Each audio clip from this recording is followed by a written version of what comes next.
ఈ భూమి మీద నేను మరణించవలసిన వాడిని. నా భార్య పిల్లలకు మందిచ్చి చంపి నేను కూడా చనిపోయే స్థితిలోకి వచ్చాను. అలాంటి భయంకరమైనటువంటి స్థితి నుండి ఆ ప్రభు నన్ను కాపాడాడు. నా చెయ్యి పట్టాడు. నువ్వు నన్ను ప్రకటించి నేను బ్రతికిస్తానన్నాడు. నేను నమ్ముకున్నాను, ఈరోజు ప్రకటిస్తున్నాను. ఈ గ్రామ ప్రజల్లారా, మనను సృజించిన దేవుడు 10 మంది ఉండడు, ఒక్కడే ఉంటాడు. దేవుణ్ణి ఎవరు తయారు చేయలేరు, దేవుణ్ణి ఎవరు సృజించలేరు. మనందరినీ సృజించిన వాడు, తల్లి గర్భములో రూపమిచ్చిన వాడు ఆ ఒక్క దేవుడే. ఆయన ఈ ఆకాశమందలి సూర్య చంద్ర నక్షత్రములను, భూమి మీద సకల కృత్యములను, జీవరాశులను, జీవాత్మలు కలగజేసిన వాడు. ఆ సృష్టికర్తను గురించి మేము మాట్లాడుతున్నా. బైబిల్లో రాయబడి ఉంది, దేవుడు మనుషులను ఎలా చేశాడంటే 10 కులాలు, 10 జాతులు, 10 రంగులు చేయలేదట. ఒక ఆడ మొగ ఇద్దరినే చేశాడట. ఆ మొగ ఆయన పేరు ఆదాము, ఆ ఆడామె పేరు అవ్వ. ఆ మొగ ఆయనని ఎలా చేశాడయ్యా మొదట అంటే, ఒక మట్టి పిసికి బొమ్మను చేశాడట దేవుడు. ఆ బొమ్మలో దేవుని లోపల ఉన్న జీవము ఊదాడట.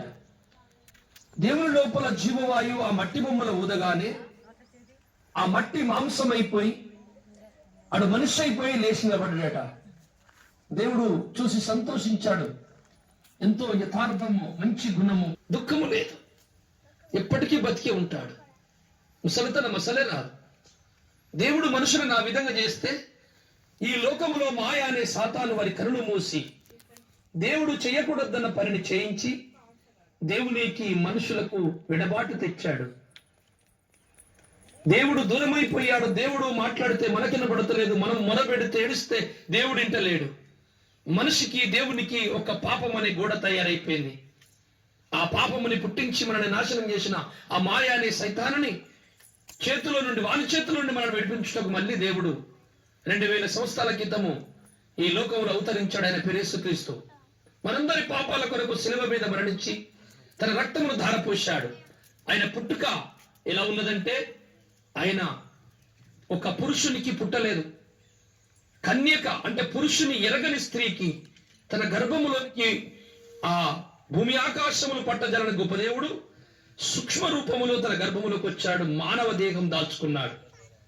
ఆయన ఉట్టి మనిషి అనుకుని అందరూ ఆయన చేసే అద్భుతాలు, చచ్చిన శవాలను లేపుతుంటే, పుట్టుగుడ్డలో కాళ్ళిస్తుంటే, కుష్టి వ్యాధులను బాగు చేస్తుంటే కళ్ళోరవక ఆయన దొరకబట్టి సిలువకేసి చంపారు. దేవుడు ఓర్చుకున్నాడు. ఎందుకంటే ఆయన రక్తము భూమి మీద పాపులకు విడుదల కావాలని. చచ్చిపోయింది కదా అని తీసుకెళ్లి సమాధిలో పెడితే 3 దినాలు తిరిగి లేచాడు. 3 రోజులకు ఆయనకు మరణము లేదు.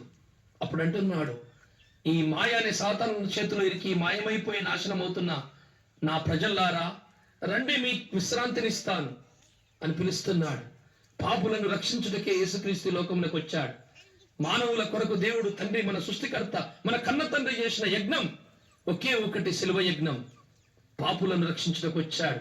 పాపములున్న మనుషులను కాపాడుటకే వచ్చాడన్నా, కలువరి శిలువలో ప్రాణం పెట్టి 3 దినముల రేచాడన్నా.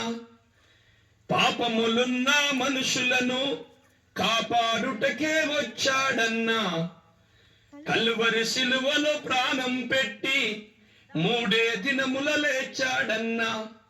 వెనుకకు తిరగకు ఓ చల్లే, యేసును నమ్మి బ్రతుకమ్మా.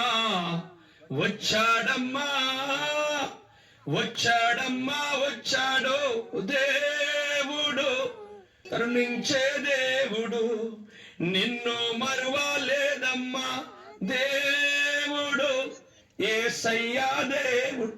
మనల్ని సృజించిన తండ్రి మనల్ని మరవలేదు, మరలా ఈ లోకమునకు వచ్చాడు.